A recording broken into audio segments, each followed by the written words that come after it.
ఎగువ ప్రాంతాల్లో కురుస్తున్న భారీ వర్షాలకు భద్రాచలం వద్ద గోదావరి నది మహోగ్ర రూపం దాల్చి దాదాపు 55 అడుగుల మేర మహోగ్ర రూపంగా ప్రవహిస్తున్న పరిస్థితి ఇక్కడ కనబడుతుంది. ప్రస్తుతం మనం భద్రాచలం గోదావరి నది వద్ద మనం 9+ స్క్రీన్ మీద విజువల్స్లో చూసుకోవచ్చు.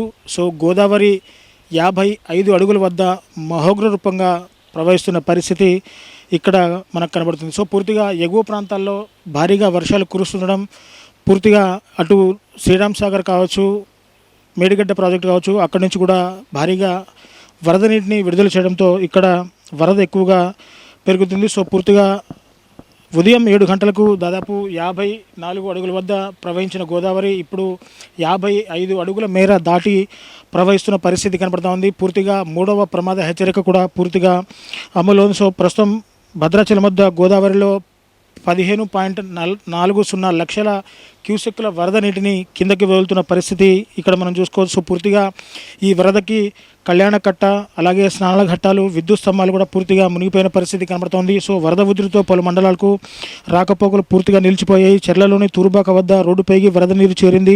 వరద నీటితో చింతూరు, కూనవరం, విఆర్పురం మండలాలకు, భద్రాచలంకు పూర్తిగా రాకపోకలు స్తంభించిపోయాయి. సో నిన్న ఉదయం 10 గంటలకు గోదావరి నీటి మట్టం 40 అడుగుల వద్ద చేరుకోగా అధికారులు వెంటనే మొదటి ప్రమాద హెచ్చరికను జారీ చేశారు. తెల్లవారుజామున 4 గంటలకు పూర్తిగా 3వ ప్రమాద హెచ్చరికను కూడా జారీ చేసిన పరిస్థితిని మనం అక్కడ చూసుకోవచ్చు. సో పూర్తిగా గోదావరి వరదల మీద భద్రాద్రి కొత్తగూడెం జిల్లా కలెక్టర్ అంకిత్, అలాగే భద్రాద్రి కొత్తగూడెం జిల్లా ఎస్పీ రోహిత్ రాజ్ కూడా ఎప్పటికప్పుడు వరద మీద సమీక్షా సమావేశాలు ఏర్పాటు చేస్తూ ఉన్నారు. ఎటువంటి అవాంఛనీయ సంఘటనలు జరగకుండా ఇప్పటికే ఇక్కడ ఎన్డీఆర్ఎఫ్ బృందాలను, అలాగే గజ ఈతగాళ్లను కూడా పూర్తిగా ఏర్పాటు చేసి ఎవరిని కూడా, అంటే సీతారామచంద్ర స్వామి దేవస్థానానికి దర్శనానికి వచ్చే భక్తుల్ని ఎవరిని కూడా ఇక్కడికి గోదావరి నదిలోకి స్నానానికి కూడా అనుమతించిన పరిస్థితి కనబడుతుంది. సో ఒక్కసారిగా విజువల్స్ చూసుకోవచ్చు. మొత్తంగా స్నాన ఘట్టాలు పూర్తిగా మునిగిపోయాయి.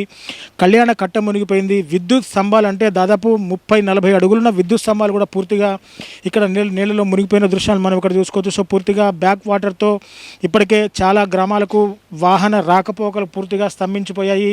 రోడ్లు ఎక్కడికక్కడ పూర్తిగా జలమయమైన పరిస్థితిని మనం చూసుకోవచ్చు. సో ఇదే వరద దాదాపు సాయంత్రం వరకు కొనసాగుతుందని, సాయంత్రం తర్వాత కొంత గోదావరి నిలకడగా ప్రవహిస్తుందని చెప్పేసి కూడా ఇటు ఇరిగేషన్ అధికారులు చెప్తున్న పరిస్థితుల్లో పూర్తిగా రెవెన్యూ యంత్రాంగం, పోలీస్ యంత్రాంగం